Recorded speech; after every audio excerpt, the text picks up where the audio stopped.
really hard to do in photography because photography is something physical that you have to put in front of the camera. So how do you do that?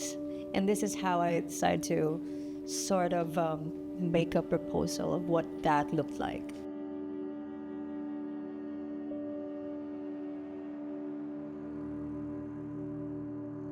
For the longest time in art history, there's been a lot of gaps for women. For me to do a self-portrait is the bravest thing and the most vulnerable thing that an artist can do. Because now you see who is making the works, and she is a woman, and she is Southeast Asian. She's coming from a country with a lot of different histories. So all of these and layers of places and meaning exist in the photographic tableau.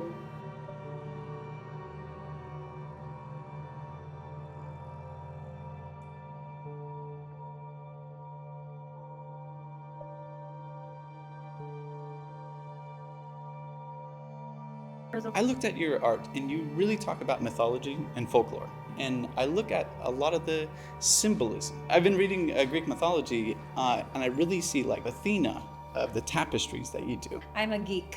I like to read also, and I know what you're talking about. And yes, when I'm making it, it's not myself depicted on the works.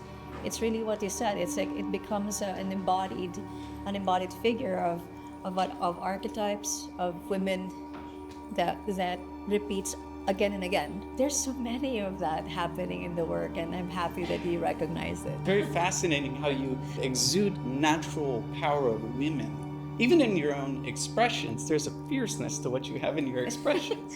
And you know how women can be, right?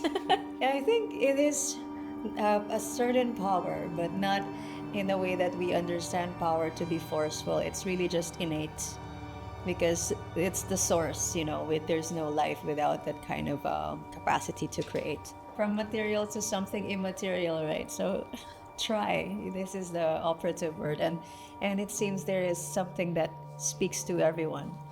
Yeah.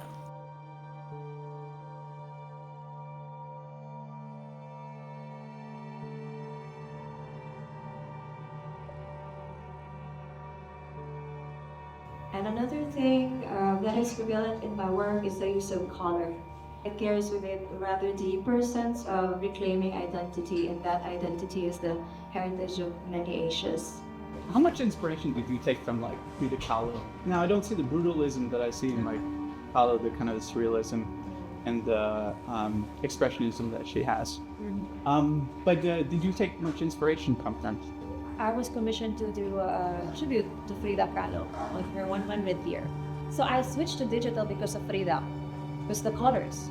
Her father was a photographer, and my grandfather was a photographer. And the fruits that grow in Mexico were the fruits that grow in the Philippines. What you see is like there's a lot of interior world. And women, we are all in tune with the interior, I think. 100 años entre nosotros is 100 years between us, Frida.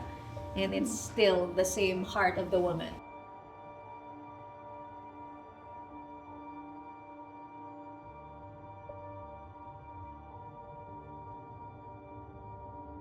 It's not something that an illustration of what does that mean. It really plays on the lived experience of the viewer and also what I also went through. So it's just open and generous in that sense. But as a woman who's creating art, I have underlined several themes that are consistent to the experience of being a woman. And I think for being in a public exhibition, I owe it to to remind women who they are, because it's through the stories of women that we learn about ourselves. And it's through the things like art and things like this that we may pause and reflect on the bigger things in our lives. Choose it.